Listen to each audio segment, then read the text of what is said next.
نخست وزیر ترکیه رجب طیب اردوغان دیگر بار تهدید کرد که اگر اروپا برنامه انقره برای تأسیس منطقه‌های امن در شمال و شرق سوریه حمایت نکند، در مهاجران را به سوی اروپا باز میکند.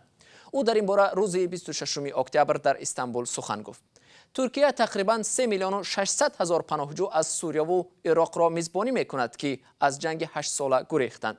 همکار ما برای یوسفی چند پیش از شهر استانبول برگشت و درباره حضور پناهجویان در این شهر عظیم ترکیه صحبت داشتم و نخست از او پرسیدم تعداد پناهجویان در خود استانبول تا چه حد زیاد است. واقعا عبدالله یک هفته که در شهر استانبول منتظر دریافت روادید جمهوری چک بودم، البته تا حدی با شرایط کنونی و در مجموع فضای روانی مردم این شهر آشنا شدم. استانبول مثل 10 سال قبل که هم اون زمان در این شهر بودم تنها لبالب از سیاحان خارجی نیست، همزمان با سیاحان حضور نظررس پناهندگان عراق و سوریه نیز به نظر می رسد.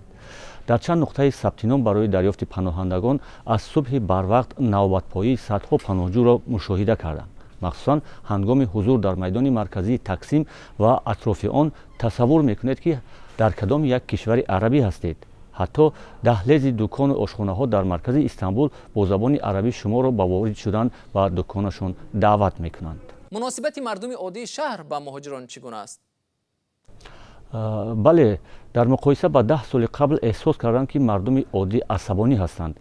در سیمای هر خارجی پناهجو را میبینند و رفتارشان اندک درشت هم هست. مثلا در فروشگاه ها با شما مناسبت دیگر است. فروشنده ها زود عصبانی میشوند. با سوالاتان با جنجال جواب میدهند.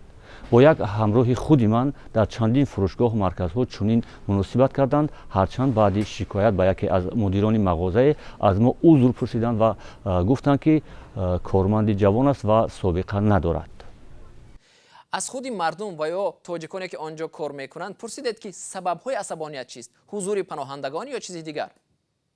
واقعا عبدالله با چند خارجی شرقی نیز صحبت داشتم که آنها میگفتند که پس از زیاد شدن پناهجویان از سوریه در شهر استانبول، مردم محلی ترک در برابر خارجیان عصبانی و دغل شدند.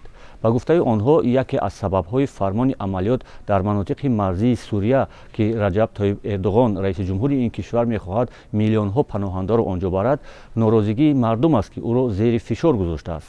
مردم میگویند و رسانه‌های ترکیه هم می‌نویسند که حضور افزاینده پناهندگان در خاک کشور به زندگی ساکنانش بی تاثیر نمانده است. آنها میگویند پناهندگان تجارتشان را تنگ میکنند، برای آنها پولهای هنگفت دولت خرج می شود و حتی فرزندان پناهندگان در مکاتب عالی معروف گران